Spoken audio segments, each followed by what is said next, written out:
देवताओं का रुद्र के पास जाकर अपना दुख निवेदन करना, रुद्र द्वारा उन्हें आश्वासन और चित्ररथ को शंखचूड़ के पास भेजना। चित्ररथ के लौटने पर रुद्र का गणों, पुत्रों और भद्रकाली सहित युद्ध के लिए प्रस्थान। उधर शंखचूड़ का सेना सहित पुष्पभद्रा के तट पर पड़ाव डालना तथा दानवराज के दूत और शिव की बातचीत। सनत कुमार जी कहते हैं, मुने, तदंतर जो अत्यंत दीनता को प्राप्त हो गए थे, उन ब्रह्मा और विष्णु का वचन सुनकर शिव जी मुस्कुराए और मेघ गर्जना के समान गंभीर वाणी में बोले। शिव जी ने कहा, हे हरे, हे ब्राह्मण, तुम लोग शंखचूड़ द्वारा उत्पन्न हुए भय को सर्वदा त्याग दो। निसंदेह तुम्हारा कल्याण होगा। मैं शंखचूड़ का सारा वृतांत यथार्थ रूप से जानता हूँ। यह पूर्व जन्म में एक गोप था जो ऐश्वर्यशाली भगवान श्री कृष्ण का भक्त था। इसका नाम सुदामा था। वही सुदामा राधा जी के श्राप से शंखचूड़ नामक दानवराज होकर उत्पन्न हुआ है। यह परम धर्मज्ञ और देवताओं से द्रोह करने वाला है। यह दुर्बुद्धिवश अपने उत्कृष्ट बल के भरोसे संपूर्ण देवगणों को क्लेश दे रहा है। अब तुम लोग प्रेम पूर्वक मेरी बात सुनो और देवों को आनंदित करने के लिए शीघ्र ही कैलाशवासी रुद्र के समीप जाओ। वह रुद्र रूप मेरा ही उत्तम पूर्ण रूप है। मैं ही देव कार्य की सिद्धि के हेतु पृथक स्वरूप धारण करके वहां प्रकट हुआ हूँ। मेरा वह रूप ऐश्वर्यशाली तथा परिपूर्णतम है हरे, इसलिए मैं भक्तों के वशीभूत हो कैलाश पर्वत पर सदा निवास करता हूँ। तदंतर कैलाश पर्वत पहुंचकर देवताओं ने भगवान महेश की स्तुति की और अंत में कहा, महेशान, आप तो कृपा के आकर हैं। आप तो कृपा के आकार क्या है, दीनों का उद्धार करना तो आपका बाना ही है।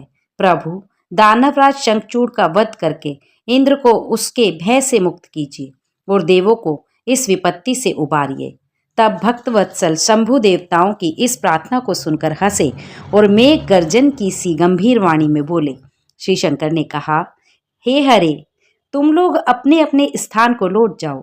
मैं निश्चित ही सैनिकों सहित शंखचूड़ का वध कर डालूंगा। सनत कुमार जी कहते हैं, व्यास जी, महेश्वर के उस अमृत श्रावी वचन को सुनकर संपूर्ण देवताओं को परम आनंद प्राप्त हुआ। उस समय उन्होंने समझ लिया कि अब दानव शंखचूड़ मरा हुआ ही है। तब महेश्वर के चरणों में प्राणिपात करके विष्णु बैकुंठ को और ब्रह्मा सत्यलोक को चले गए तथा संपूर्ण देवता भी अपने अपने स्थान को प्रस्थित हुए। इधर उन महारुद्र ने, जो परमेश्वर दुष्टों के लिए काल रूप और सत्पुरुषों की गति है, देवताओं की इच्छा से अपने मन में शंखचूड़ के वध का निश्चय किया। तब उन्होंने प्रसन्नता पूर्वक अपने प्रेमी गंधर्वराज चित्ररथ को दूत बनाकर शीघ्र ही शंखचूड़ के पास भेजा। चित्ररथ ने वहां जाकर शंखचूड़ को खूब समझाकर कहा, परंतु उसने बिना युद्ध किए देवताओं को राज्य लौटाना स्वीकार नहीं किया और कहा, मैंने ऐसा दृढ़ निश्चय कर लिया है कि महेश्वर के साथ युद्ध किए बिना ना तो मैं राज्य ही वापस दूंगा और ना अधिकारों को ही लौटाऊंगा। तू कल्याणकर्ता रुद्र के पास लौट जा और मेरी कही हुई बात यथार्थ रूप से उनसे कह दे। वे जैसा उचित समझेंगे वैसा करेंगे। तू व्यर्थ बकवाद मत कर। सनत कुमार जी कहते हैं, मुनिश्रेष्ठ, यों कहे जाने पर वह शिवदूत पुष्पदंत अर्थात चित्ररथ अपने स्वामी महेश्वर के पास लौट गया और उसने सारी बातें ठीक ठीक कह दी। तब उस दूत के वचन को सुनकर देवताओं के स्वामी भगवान शंकर को क्रोध आ गया। उन्होंने अपने वीरभद्र आदि गणों से कहा। रुद्र बोले, हे वीरभद्र, आठों भैरव, क्षेत्रपाल, मैं आज शीघ्र ही शंखचूड़ का वध करने के निमित्त चलता हूँ। अतः मेरी आज्ञा से मेरे सभी बलशाली गण आयुधों से लैस होकर तैयार हो जाएं और अभी अभी कुमारों स्वामी कार्तिक और गणेश के साथ रण यात्रा करें। भद्रकाली भी अपनी सेना के साथ युद्ध के लिए प्रस्थान करे। सनत कुमार जी कहते हैं, ऐसी आज्ञा देकर शिव जी अपनी सेना के साथ चल पड़े। फिर तो सभी वीरगण हर्षमग्न हो उनके पीछे पीछे चलने लगे। इसी समय संपूर्ण सेनाओं के अध्यक्ष स्कंद और गणेश भी हर्ष से भरे हुए कवच धारण करके सशस्त्र शिव जी के निकट चले आ पहुंचे। फिर वीरभद्र, नंद्री, महाकाल आदि गणनायक, जो प्रधान सेनापति थे, शिव जी के साथ चले। उनके आठों गणों की संख्या करोड़ों करोड़ थी। आठों भैरव, एकादश भयंकर रुद्र, आठों वसु, इंद्र, 12 आदित्य, अग्नि, चंद्रमा, विश्वकर्मा, दोनों अश्वनी कुमार, कुबेर, यम, नलकूबर, वायु, वरुण, बुध, मंगल तथा अन्य अन्य ग्रह, पराक्रमी कामदेव, कौरट तथा कोटब आदि ने भी शीघ्र ही महेश्वर का अनुगमन किया।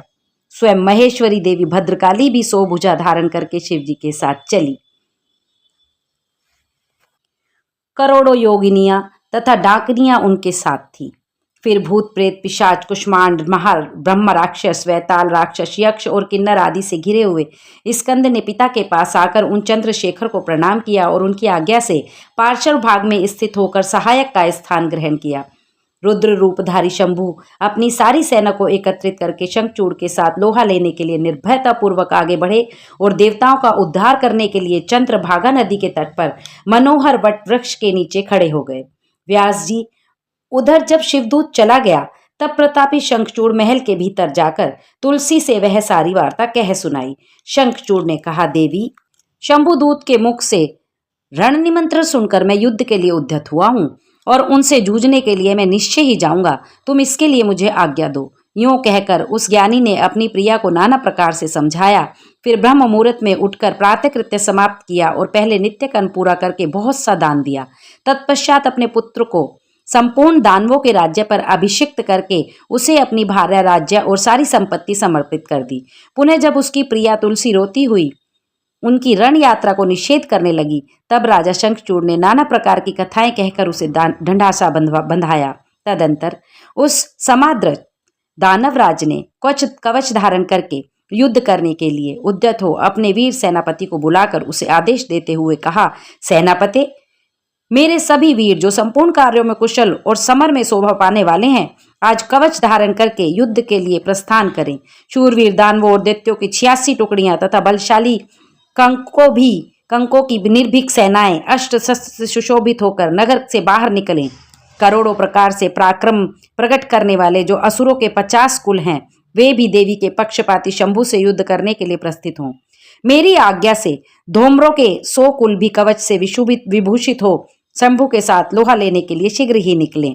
कालकयो, मौर्यो, देहार्तो तथा कालकों को भी मेरी यह आज्ञा सुना दो कि वे रुद्र के साथ संग्राम करने के लिए रण सामग्री से सुसज्जित हो चलें। सनत कुमार जी कहते हैं, मुने, सेनापति को यूं आदेश देकर असुरों का राजा महाबली दानवेंद्र शंखचूड़ सहस्त्रों प्रकार की बहुत सारी सेनाओं से घिरा हुआ नगर से बाहर निकला। उसका सेनापति भी युद्ध शास्त्र में निपुण महारथी महान शूरवीर और रणभूमि में रथियों के अग्रगण्य था। इस प्रकार युद्ध स्थल में वीरों को भयभीत कर देने वाला वह दानवराज 3 लाख अक्षौहिणी सेनाओं पर शासन करता हुआ शिविर से बाहर निकला और उत्तमोत्तम रत्नों द्वारा निर्मित विमान पर आरूढ़ हो गुरुजन के आगे करके युद्ध के लिए चल पड़ा। आगे बढ़ने पर वह पुष्पभद्रा नदी के तट पर सिद्धाश्रम में जा पहुंचा। वहां एक मनोहर वट वृक्ष विराजमान था। वह सिद्धि क्षेत्र सिद्धों को उत्तम सिद्धि प्रदान करने वाला था। पुण्य क्षेत्र भारत में वह कपिल का तप स्थान कहलाता था। वह भूभाग पश्चिम समुद्र से पूर्व, मलय पर्वत से पश्चिम, श्रीशैल से उत्तर और गंधमादन से दक्षिण था। उसकी चौड़ाई 5 योजन और लंबाई 500 योजन थी। भारत के उस भाग में उत्तम पुण्य प्रदान करने वाली तथा शुद्ध स्फटिक के समान स्वच्छ जल से परिपूर्ण पुष्पभद्रा और सरस्वती नामक 2 रमणीय नदियां बहती थी। सदा सौभाग्य से संयुक्त रहने वाली लवण सागर की प्रिया भार्या पुष्पभद्रा सरस्वती के साथ हिमालय से निकली हैं और गोमंत पर्वत को बाएं करके पश्चिम समुद्र में जा मिली हैं। वहां पहुंचकर शंखचूड़ ने शिवजी की सेना को देखा। मुने, उसने पहले शिवजी के पास एक दानवेश्वर को दूत के रूप में भेजा। उसने शिवजी से युद्ध न करने के लिए कहा और शिवजी ने उसे देवताओं का राज्य लौटा देने की बात कही। अंत में महेश्वर ने कहा, दूत, हम किसी का भी पक्ष नहीं लेते, क्योंकि हम तो कभी स्वतंत्र रहते ही नहीं, सदा भक्तों के अधीन रहते हैं और उनकी इच्छा से उन्हीं का कार्य करते हैं। देखो, पूर्व काल में ब्रह्मा की प्रार्थना से पहले प्रलय समुद्र में श्रीहरि और दैत्य श्रेष्ठ मधु कैटब का भी युद्ध हुआ था। पुनः भक्तों के हितकारी उन्हीं श्री विष्णु ने देवताओं के प्रार्थना करने पर प्रहलाद के कारण हिरण्यकश्यपु का वध किया था। तुमने यह भी सुना होगा कि पहले जो मैंने त्रिपुरों के साथ युद्ध करके उन्हें भस्म कर डाला था, वह भी देवों की प्रार्थना पर ही हुआ था। पूर्व काल में सर्वेश्वरी जगजननी का जो शंभु आदि के साथ युद्ध हुआ था और जिसमें उन्होंने उन दैत्यों का वध कर डाला था, वह भी देवताओं के प्रार्थना करने पर ही घटित हुआ था। वे ही सभी देवगण आज भी ब्रह्मा के शरणापन्न हुए हैं। तब वे उन देवताओं और श्री हरि के साथ मेरी शरण में आए थे। दूत, इस प्रकार ब्रह्मा, विष्णु और देवगणों की प्रार्थना के वशीभूत हो देवों का अधीश्वर होने के कारण मैं भी युद्ध करने के लिए आया हूँ। तुम भी तो महात्मा श्री कृष्ण के श्रेष्ठ पार्षद हो। अब तक जो दैत्य मारे गए हैं उनमें से कोई भी तुम्हारी समानता नहीं कर सकता। इसलिए राजन, देव कार्य की सिद्धि के लिए तुम्हारे साथ युद्ध करने में मुझे कौन सी बड़ी लज्जा होगी, अर्थात कुछ नहीं, क्योंकि मैं ईश्वर हूँ और देवताओं ने मुझे विनय पूर्वक भेजा है। अतः तुम जाओ और शंखचूड़ से मेरी बात कह दो, वह जैसा उचित समझेगा वैसा करेगा। मुझे तो देवताओं का कार्य करना ही है। यूं कहकर कल्याणकर्ता महेश्वर चुप हो गए। तब शंखचूड़ का वह दूत उठा और उसके पास चल दिया। देवताओं और दानवों का युद्ध, शंखचूड़ के साथ वीरभद्र का संग्राम, पुनः उनके साथ भद्रकाली का भयंकर युद्ध करना और आकाशवाणी सुनकर निवृत्त होना। शिवजी का शंखचूड़ के साथ युद्ध और आकाशवाणी सुनकर युद्ध से निवृत्त हो विष्णु को प्रेरित करना। विष्णु द्वारा शंखचूड़ के कवच और तुलसी के शील का अपहरण और फिर रुद्र के हाथों त्रिशूल द्वारा शंखचूड़ का वध। शंख की उत्पत्ति का कथन। सनत कुमार जी कहते हैं, महर्षि, जब उस दूत ने शंखचूड़ के पास जाकर विस्तार पूर्वक शिवजी का वचन कह सुनाया तथा तत्वत उसके यथार्थ निश्चय को भी प्रकट किया, तब उसे सुनकर प्रतापी दानवराज शंखचूड़ ने भी परम प्रसन्नता पूर्वक युद्ध को ही अंगीकार किया। फिर तो वह तुरंत ही मंत्रियों सहित रथ पर जा बैठा और उसने अपनी सेना को शंकर के साथ युद्ध करने के लिए आदेश दिया। इधर अखिलेश्वर शिवजी ने भी तत्काल ही अपनी सेना को तथा देवों को आगे बढ़ने की आज्ञा दी और स्वयं भी लीलावश युद्ध के लिए सन्नग्ध हो गए। फिर तो शीघ्र ही युद्ध आरंभ हुआ। उस समय नाना प्रकार के रणवाद बजने लगे, वीरों के शब्द और कोलाहल चारों ओर गूंज उठे। मुने, इस प्रकार देवताओं और दानवों का परस्पर युद्ध होने लगा। उस समय वे दोनों सेनाएं धर्म पूर्वक जूझने लगी।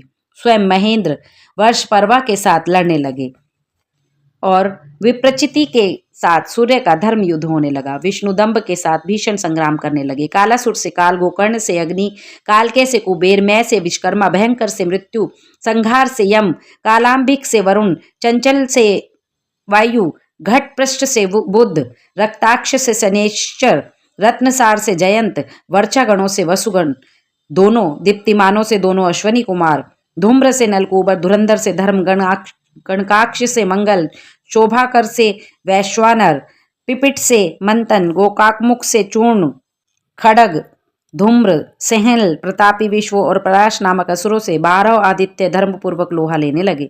इस प्रकार शिव की सहायता के लिए आए हुए अमरों का असुरों के साथ युद्ध होने लगा। 11 महारुद्र महान बल पराक्रम से संपन्न भयंकर असुर वीरों से भिड़ गए। उग्र और चंड आदि के साथ महामणि, राहु के साथ चंद्रमा और शुक्राचार्य के साथ बृहस्पति धर्म युद्ध करने लगे। इस प्रकार उस महायुद्ध में नंदीश्वर आदि सभी शिवगण श्रेष्ठ दानवों के साथ संग्राम करने लगे। विस्तार भय से उनका पृथक वर्णन नहीं किया गया है। मुने, इस समय सारी सेनाएं निरंतर युद्ध में व्यस्त थी और शुभ काल्य सुत के साथ वट वृक्ष के नीचे विराजमान थे। उधर शंखचूड़ भी रत्न भरणों से विभूषित हो करोड़ों दानवों के साथ रमणीय रत्न सिंहासन पर बैठा हुआ था। फिर देवताओं और असुरों में चिरकाल तक अत्यंत भयंकर युद्ध हुआ। तदंतर शंखचूड़ भी आकर उस भीषण संग्राम में जुट गया। इसी बीच महाबली वीरभद्र समर भूमि में बलशाली शंखचूड़ से जा भिड़े। उस युद्ध में दानवराज जिन जिन अस्त्रों की वर्षा करता था उनको वीरभद्र खेल ही खेल में अपने बाणों से काट डालते थे। व्यास जी, इसी समय देवी भद्रकाली ने समर भूमि में जाकर बड़ा भयंकर सिंहनाद किया।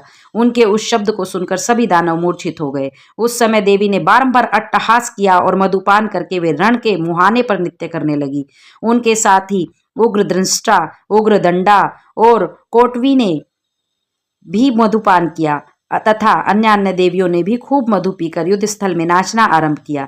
उस समय शिवगणों तथा देवों के दलों में महान कोलाहल मच गया। सारा सुर समुदाय बहुत प्रकार से गर्जना करता हुआ हर्षमग्न हो गया। तदंतर काली ने शंखचूड़ के ऊपर प्रलयकालीन अग्नि की शिखा के समान उद्दीप्त अग्न्यास्त्र चलाया, परंतु देवराज ने वैष्णवास्त्र से उसे शीघ्र ही शांत कर दिया। तब देवी भद्रकाली ने उस पर नारायणास्त्र का प्रयोग किया।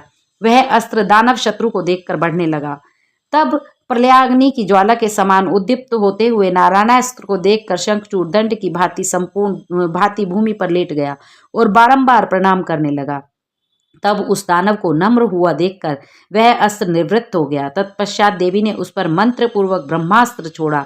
उस अस्त्र को प्रज्वलित होता देखकर दानवराज ने भूमि पर खड़े होकर उसे प्रणाम किया और ब्रह्मास्त्र से ही उसका निवारण कर दिया। तदंतर वह दानवराज कुपित हो उठा और वेग पूर्वक अपने धनुष को खींचकर देवी के ऊपर मंत्र पाठ करते हुए दिव्या रत्नों की वर्षा करने लगा। भद्रकाली समर भूमि में अपने वृस्तत्व को फैलाकर उन अस्त्रों को निगल गई और अट्टहास पूर्वक गर्जना करने लगी, जिससे दानव भयभीत हो गए। तब शंखचूड़ ने काली के ऊपर 100 योजन लंबी शक्ति से वार किया, परंतु देवी ने अपने दिव्यास्त्र समूह से उसके 100 टुकड़े कर दिए। यों उन दोनों में चिरकाल तक युद्ध होता रहा और सभी देवता और दानव दर्शक बनकर उसे देखते रहे। अंत में देवी ने महान कोपावेश में उस पर वेग पूर्वक मृष्टि प्रहार किया। उसकी चोट से वह दानव चक्कर काटने लगा और उसी क्षण मूर्छित हो गया। फिर क्षण भर में ही उसकी चेतना लौट आई और वह उठ खड़ा हुआ, परंतु उस प्रतापी ने मात्र बुद्धि होने के कारण देवी के साथ बाहु युद्ध नहीं किया। तब देवी ने उस दानव को पकड़कर उसे बारंबार घुमाया और बड़े क्रोध से वेग पूर्वक ऊपर को उछाल दिया। प्रतापी शंखचूड़ वेग से ऊपर को उछला और पृथ्वी पर गिरकर पुनः उठ बैठा और पुनः खड़ा हुआ। उस महायुद्ध में वह तनिक भी भ्रांत नहीं हुआ था, बल्कि उसका मन प्रसन्न था। तत्पश्चात वह भद्रकाली को प्रणाम करके बहुमूल्य रत्नों द्वारा निर्मित अपने परम मनोहर विमान पर जा बैठा। इधर काली का भूख से विहल होकर दानवों का रक्तपान करने लगी। इसी अवसर पर वहां यों आकाशवाणी हुई, ईश्वरी, अभी रणभूमि में सिंहनाद करने वाले 1.5 लाख दानवेंद्र और बचे हैं। वे बड़े उद्धत हैं, अतः तुम इन्हें अपना आहार बना लो। परंतु देवी, संग्राम में दानवराज शंखचूड़ को मारने के लिए मन मत दौड़ाओ, क्योंकि यह तुम्हारे लिए अवध्य है, ऐसा निश्चय समझो। आकाशवाणी द्वारा कहे हुए वचन को सुनकर देवी भद्रकाली ने बहुत से दानवों का मांस भक्षण करके उनका रक्तपान किया और फिर वे शिवजी के निकट चली गईं।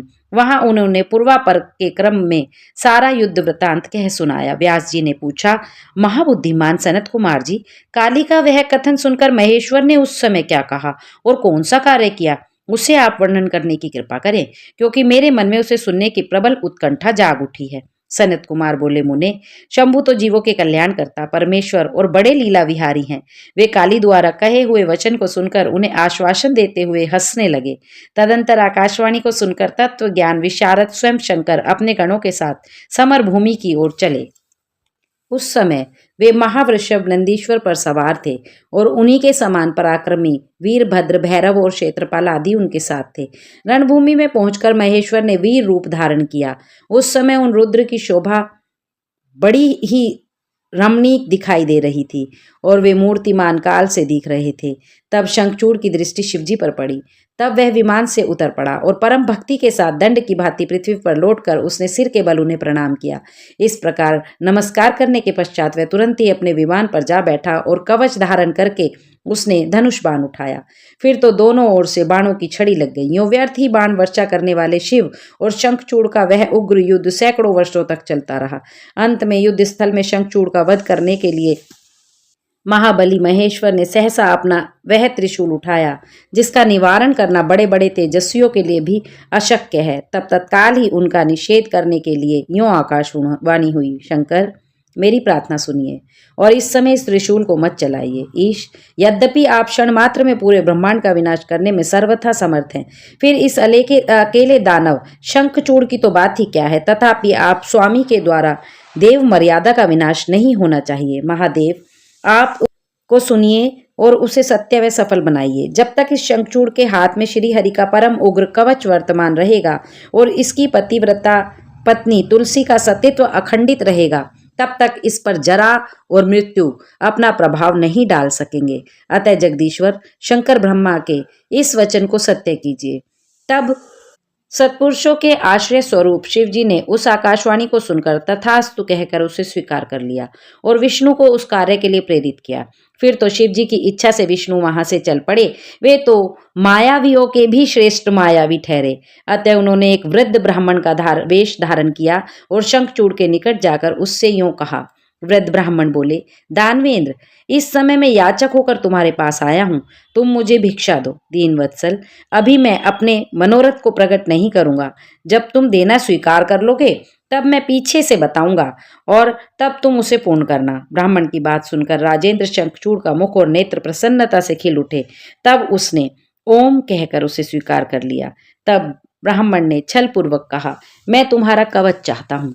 यह सुनकर ऐश्वर्यशाली दानवराज शंखचूड़ ने, जो ब्राह्मण भक्त और सत्यवादी था, वह दिव्य कवच जो उसे प्राणों के समान था, ब्राह्मण को दे दिया। इस प्रकार श्रीहरि ने माया द्वारा उससे वह कवच ले लिया और फिर शंखचूड़ का रूप धारण करके वे तुलसी के पास पहुंचे। वहां जाकर सबके आत्मा एवं तुलसी के नित्य स्वामी श्रीहरि ने शंखचूड़ से उसके शील का हरण कर लिया।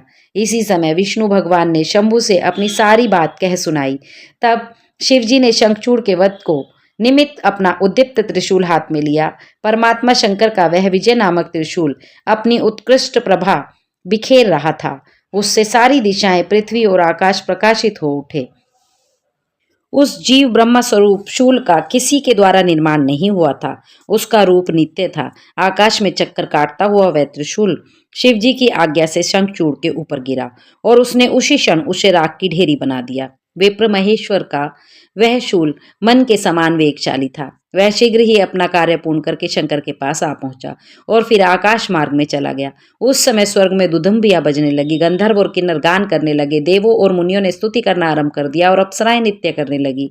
शिवजी के ऊपर लगातार पुष्पों की वर्षा होने लगी और ब्रह्मा, विष्णु, इंद्र आदि देवता तथा मुनिगण उनकी प्रशंसा करने लगे। दानवराज शंखचूड़ भी शिवजी की कृपा से शाप मुक्त हो गया और उसे उसके पूर्व श्री कृष्ण पार्षद रूप की प्राप्ति हो गई। शंखचूड़ की हड्डियों से शंख जाति का प्रादुर्भाव हुआ। जिस शंख का जल शंकर के अतिरिक्त समस्त देवताओं के लिए प्रशस्त माना जाता है, महामुने श्रीहरि और लक्ष्मी को तथा उनके संबंधियों को भी शंख का जल विशेष रूप से अत्यंत प्रिय है, किंतु शिव के लिए नहीं। इस प्रकार शंखचूड़ को मारकर शंकर उमा, स्कंद और गणों के साथ प्रसन्नता पूर्वक नंदीश्वर पर सवार हो शिवलोक को चल पड़े। भगवान विष्णु ने बैकुंठ के लिए प्रस्थान किया और देवगण परमानंद मग्न हो अपने अपने लोक को चले गए। उस समय जगत में चारों ओर परम शांति छा गई। सबको निर्विघ्न रूप से सुख मिलने लगा। आकाश निर्मल हो गया और सारी पृथ्वी पर उत्तम उत्तम मंगल कार्य होने लगे। मुने, इस प्रकार मैंने तुमसे महेश के जिस चरित्र का वर्णन किया वह आनंददायक, सर्व दुखारी, लक्ष्मीप्रद और संपूर्ण कामनाओं को पूर्ण करने वाला है। विष्णु द्वारा तुलसी के शील हरण का वर्णन। कुपित हुई तुलसी द्वारा विष्णु को शाप। शंभु द्वारा तुलसी और शालिग्राम शिला के महात्म्य का वर्णन। फिर व्यास जी के पूछने पर सनत कुमार जी ने कहा, महर्षि, रणभूमि में आकाशवाणी को सुनकर जब देवेश्वर शंभु ने श्री हरि को प्रेरित किया, तब वे तुरंत ही अपनी माया से ब्राह्मण का वेश धारण करके शंखचूड़ के पास जा पहुंचे और उन्होंने उससे परमोत्कृष्ट कवच मांग लिया। फिर शंखचूड़ का रूप बनाकर वे तुलसी के घर की ओर चल पड़े। वहां पहुंचकर उन्होंने तुलसी के महल के द्वार के निकट नगाड़ा बजाया और जय जयकार से सुंदरी तुलसी को अपने आगमन की सूचना दी। उसे सुनकर सती साध्वी तुलसी ने बड़े आदर के साथ झरोके के रास्ते राजमार्ग की ओर झांका और अपने पति को आया हुआ जानकर वह परमानंद में निमग्न हो गई। उसने तत्काल ही ब्राह्मणों को धन दान करके उनसे मंगलाचार कराया और फिर अपना श्रृंगार किया। इधर देवताओं का कार्य सिद्ध करने के लिए माया से शंखचूड़ का रूप धारण करने वाले भगवान विष्णु रथ से उतरकर देवी तुलसी के भवन में गए। तुलसी ने पति रूप में आया हुआ भगवान का पूजन किया, बहुत सी बातें की, उसके साथ रमण भी किया। तब उससे साध्वी ने सुख, सामर्थ्य और आकर्षण में व्यतिक्रम देखकर सब पर विचार किया और फिर संदेह उत्पन्न होने लगा। तू कौन है? ऐसे डांटते हुए बोली। तुलसी ने कहा, दुष्ट, मुझे शीघ्र बतला कि माया द्वारा मेरा उपभोग करने वाला तू कौन है? तूने मेरा सतीत्व नष्ट कर दिया, अतः मैं अभी तुझे शाप देती हूँ। सनत कुमार जी कहते हैं, ब्राह्मण तुलसी का वचन सुनकर श्री हरि ने लीलापूर्वक अपनी परम मनोहर मूर्ति धारण कर ली। तब उस स्वरूप को देखकर तुलसी ने लक्षणों से पहचान लिया कि यह साक्षात विष्णु है, परंतु उसका पातिव्रत्य नष्ट हो चुका था, इसलिए वह कुपित होकर विष्णु से कहने लगी। तुलसी ने कहा, हे विष्णु, तुम्हारा मन पत्थर के सदृश कठोर है, तुम में दया का लेश मात्र भी नहीं है। मेरे पति धर्म के भंग हो जाने से निश्चय ही मेरे स्वामी मारे गए। क्योंकि तुम पाषाण सदृश कठोर, दया रहित और दुष्ट हो, इसलिए अब तुम मेरे शाप से पाषाण स्वरूप ही हो जाओ। सनत कुमार जी कहते हैं, मुने, यूं कहकर शंखचूड़ की वह सती साध्वी पत्नी तुलसी फूट फूट कर रोने लगी और शोकार्त होकर बहुत तरह से विलाप करने लगी। इतने में वहां भक्त वत्सल भगवान शंकर प्रकट हो गए और उन्होंने समझा कर कहा, देवी, अब तुम दुख को दूर करने वाली मेरी बात सुनो और श्री हरि भी स्वस्थ मन से उसे श्रवण करें, क्योंकि तुम दोनों के लिए जो सुखकारक होगा वही मैं कहूंगा। भद्रे, तुमने जिस मनोरथ को लेकर तप किया था, यह उसी तपस्या का फल है। भला वह अन्यथा कैसे हो सकता है? इसलिए तुम्हें उसके अनुरूप ही फल प्राप्त हुआ है। अब तुम इस शरीर को त्याग कर दिव्य देह धारण कर लो और लक्ष्मी के समान होकर नित्य श्री हरि के साथ बैकुंठ में विहार करती रहो। तुम्हारा यह शरीर जिसे तुम छोड़ दोगे नदी के स्वरूप में परिवर्तित हो जाएगा। वह नदी भारतवर्ष में पुण्य रूपा गंडकी के रूप नाम से प्रसिद्ध होगी। महादेवी, कुछ काल के बाद मेरे वर के प्रभाव से देव पूजन सामग्री में तुलसी का प्रधान स्थान हो जाएगा। सुंदरी, तुम स्वर्ग लोक में, मृत्यु लोक में तथा पाताल में सदा श्रीहरि के निकट ही निवास करोगी और पुष्पों में श्रेष्ठ तुलसी का वृक्ष हो जाओगी। तुम बैकुंठ में दिव्य रूप धारणी वृक्षाधिष्ठात्री देवी बनकर सदा एकांत में श्रीहरि के साथ क्रीड़ा करोगी। उधर भारतवर्ष में जो नदियों की अधिष्ठात्री देवी होगी वह परम पुण्य प्रदान करने वाली होगी और श्री हरि के अंशभूत लवण सागर की पत्नी बनेगी तथा श्री हरि भी तुम्हारे शापवश पत्थर का रूप धारण करके भारत में गंडकी नदी के जल के निकट निवास करेंगे। वहां तीखी दाढ़ों वाले कठोर भयंकर कीड़े उस पत्थर को काट कर उसके मध्य में चक्र का आकार बनाएंगे। उसके भेदन से वह अत्यंत पुण्य प्रदान करने वाले शालिग्राम शिला कहलाएगी और चक्र के भेद से उसका लक्ष्मी नारायण आदि भी नाम होगा। विष्णु की शालिग्राम शिला और वृक्ष रूपणी तुलसी का समागम सदा अनुकूल तथा बहुत प्रकार से पुण्यों की वृद्धि करने वाला होगा। भद्रे, जो शालिग्राम शिला के ऊपर से तुलसी पत्र को दूर करेगा उसे जन्म जन्मांतर से स्त्री वियोग की प्राप्ति होगी और जो शंकर को दूर करके तुलसी पत्र को हटाएगा वह भी भार्याहीन होगा और 7 जन्मों तक रोगी बना रहेगा।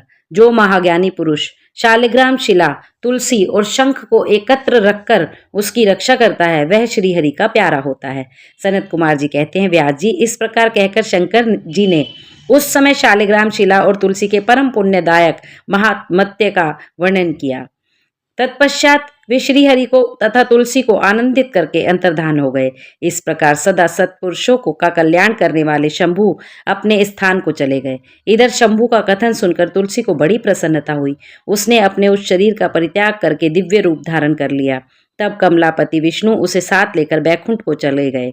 उनके छोड़े हुए शरीर से गंडकी नदी प्रकट हो गई और भगवान अच्युत भी उसके तट पर मनुष्यों को पुण्य प्रदान करने वाली शिला के रूप में परिणित हो गए। मुने, उसमें कीड़े अनेक प्रकार के छिद्र बनाते रहते हैं। उसमें जो शिलाएं गंडकी के जल में गिरती हैं वे परम पुण्यप्रद होती हैं और जो स्थल पर ही रह जाती हैं उन्हें पिंगला कहा जाता है तथा वे प्राणियों के लिए संताप कारक होती हैं। व्यास जी, इस प्रकार तुम्हारे प्रश्न के अनुसार मैंने शंभु का सारा चरित्र, जो पुण्य प्रदान तथा मनुष्य की सारी कामनाओं को पूर्ण करने वाला है, तुम्हें सुना दिया। यह पुण्य आख्यान जो विष्णु के महात्म्य से संयुक्त तथा भोग और मोक्ष का प्रदाता है, तुमसे वर्णन कर दिया।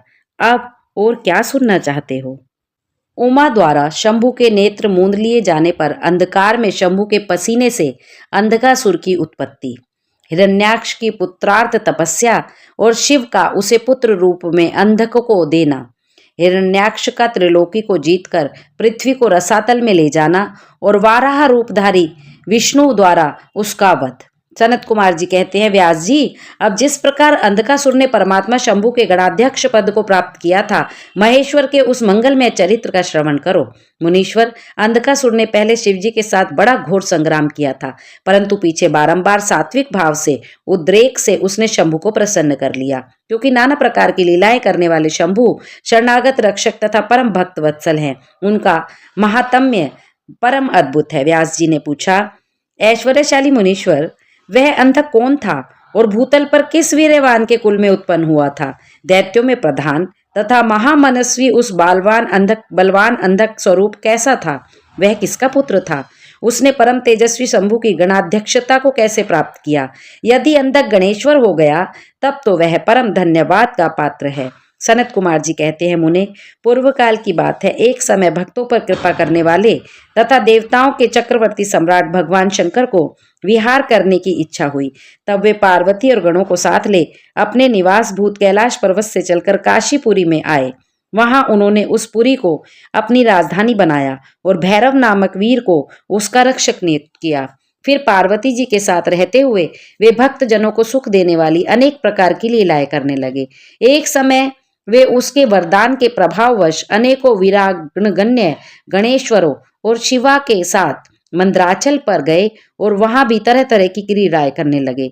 एक दिन जब प्रचंड पराक्रमी कदर्पी शिव मंद्राचल की पूर्व दिशा में बैठे थे, उसी समय गिरिजा ने नम्र क्रीड़ावश उनका नेत्र बंद कर दिए। इस प्रकार जब पार्वती ने मूंगे, स्वर्ण और कमल की प्रभाव वाले अपने करकमलों से हर के नेत्र बंद कर दिए, तब उनके नेत्रों से के मुद जाने के कारण वहां क्षण भर में ही घोर अंधकार फैल गया। पार्वती के हाथों का महेश्वर के शरीर से स्पर्श होने के कारण शंभु के ललाट में शीघ्र अग्नि से संतप्त होकर मद जल प्रकट हो गया और जल की बहुत सी बूंदें टपक पड़ी। तदंतर उन बूंदों ने एक गर्भ का रूप धारण कर लिया। उससे एक ऐसा जीव प्रकट हुआ जिसका मुख विकराल था।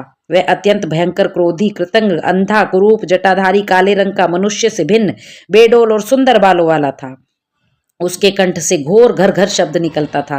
वह कभी गाता, कभी हंसता और कभी रोने लगता था तथा जबड़ों को चाटते हुए नाच रहा था। उस अद्भुत दृश्य वाले जीव के प्रकट होने पर शिव जी मुस्कुराकर पार्वती से बोले, प्रिये, मेरे नेत्रों को मूंद कर तुमने ही तो यह कर्म किया है, फिर तुम उससे भय क्यों कर रही हो। शंकर जी के उस वचन को सुनकर गौरी हंस पड़ी और उनके नेत्रों पर से उन्होंने अपने हाथ हटा लिए। फिर तो वहां प्रकाश छा गया, परंतु उस प्राणी का रूप भयंकर ही बना रहा और अंधकार से उत्पन्न होने के कारण उसके नेत्र भी अंधे थे। तब वैसे प्राणी को प्रकट हुआ देखकर गौरी ने महेश्वर से पूछा, भगवन, मुझे सच सच बताइए कि हम लोगों के सामने प्रकट हुआ यह बेडोल प्राणी कौन है। यह तो अत्यंत भयंकर है। किस निमित्त को लेकर किसने इसकी सृष्टि की है और यह किसका पुत्र है। सनत कुमार जी कहते हैं, महर्षि, जब लीला रचने वाली तथा तीनों लोकों की जननी गौरी ने सृष्टिकर्ता की उस अंधी सृष्टि के विषय में यूं प्रश्न किया, तब लीला विहारी भगवान शंकर अपने प्रिया के उस वचन को सुनकर कुछ मुस्कुराए और इस प्रकार बोले। महेश्वर ने कहा, अद्भुत चरित्र रचने वाली अंबिके, सुनो। जब तुमने मेरे नेत्र मूंद लिए थे, उसी समय यह अद्भुत प्रचंड पराक्रमी प्राणी मेरे पसीने से प्रकट हुआ। इसका नाम अंधक है। तुम ही इसको उत्पन्न करने वाली हो, अतः सखियों सहित तुम्हें करुणापूर्वक इसकी गणों से यथा योग्य रक्षा करते रहना चाहिए। अरे, इस प्रकार बुद्धिपूर्वक विचार करके ही तुम्हें सब कार्य करने चाहिए। सनत कुमार जी कहते हैं, मुने, अपने स्वामी के ऐसे वचन को सुनकर गौरी का हृदय करुणार्थ हो गया। वे अपनी सखियों सहित अंधक की अपने पुत्र की भांति नाना प्रकार से उपायों द्वारा रक्षा करने लगी। शिशिर ऋतु आने पर दैत्य हिरण्याक्ष पुत्र की कामना से उसी वन में आया, क्योंकि उसकी पत्नी ने उसके ज्येष्ठ बंधु की संतान परंपरा को देखकर उसे संतानार्थ तपश्चर्या के लिए प्रेरित किया था। वहां वह कश्यप नंदन हिरण्याक्ष वन का आश्रय ले पुत्र प्राप्ति के लिए घोर तप करने लगा। उसके मन में महेश्वर के दर्शन की इच्छा थी, अतः वह क्रोध आदि दोषों को अपने काबू में करके ठूठ की भांति निश्चल होकर समाधिस्थ हो गया। तब जिसकी ध्वजा में वृषभ का चिन्ह वर्तमान है तथा जो पिनाक धारण करने वाले हैं, वे महेश उसकी तपस्या से पूर्णतः प्रसन्न होकर उसे वर प्रदान करने के लिए चले और उस स्थान पर पहुंचकर दैत्य प्रवर हिरण्याक्ष से बोले, दैत्यनाथ, अब तू अपनी इंद्रियों का विनाश मत कर। किस लिए तूने इस व्रत का आश्रय लिया है? तू अपना मनोरथ प्रकट कर। मैं वरदाता शंकर हूं, अतः तेरी जो भी अभिलाषा होगी वह मैं सब तुझे प्रदान करूंगा। सनत कुमार जी कहते हैं, महेश्वर के उस सरस वचन को सुनकर दैत्यराज हिरण्याक्ष परम प्रसन्न हुआ। उसने गिरीश के चरणों में नमस्कार करके अनेक प्रकार से उसकी स्तुति की तथा वह अंजुलि बांधे सिर झुकाकर कहने लगा, चंद्रभाल, मेरे उत्तम पराक्रम संपन्न तथा दैत्य कुल के अनुरूप कोई पुत्र नहीं है, इसलिए मैंने इस व्रत का अनुष्ठान किया। मुझे परम बलशाली पुत्र दीजिए। दैत्यराज के उस वचन को सुनकर कृपालु शंकर प्रसन्न हो गए।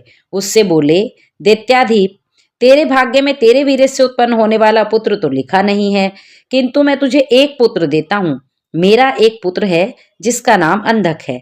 वह तेरे ही समान पराक्रमी और अजय है। तू संपूर्ण दुखों को त्याग कर उसी को पुत्र रूप में वरण कर ले और इस प्रकार पुत्र प्राप्त कर ले। सनत कुमार जी कहते हैं, उससे यूं कहकर गौरी के साथ विराजमान उन महात्मा भूतनाथ त्रिपुरारी शंकर ने प्रसन्न होकर हिरण्याक्ष को वह पुत्र दे दिया। इस महान मनस्वी दैत्य परम प्रसन्न हुआ।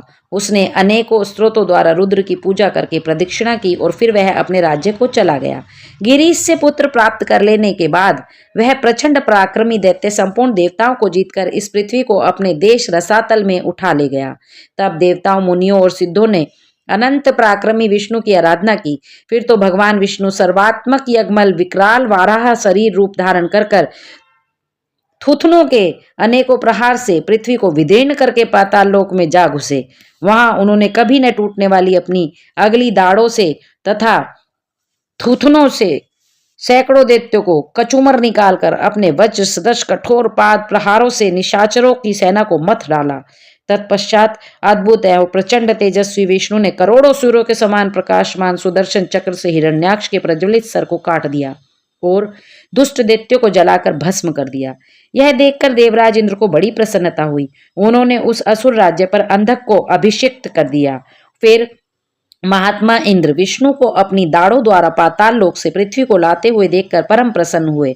अपने स्थान पर आकर पूर्ववत स्वर्ग और भूतल की रक्षा करने लगे। इधर वाराह रूप धारण करके उत्तम कार्य करने वाले उग्र रूपधारी श्री हरि प्रसन्न चित्त हुए। समस्त देवों, मुनियों और ब्रह्मा द्वारा प्रशस्त होकर अपने लोक को चले गए। इस प्रकार वाराह रूपधारी विष्णु द्वारा असुर राज हिरण्याक्ष के मारे जाने पर समस्त देव, मुनि तथा अन्य सभी जीव सुखी हो गए।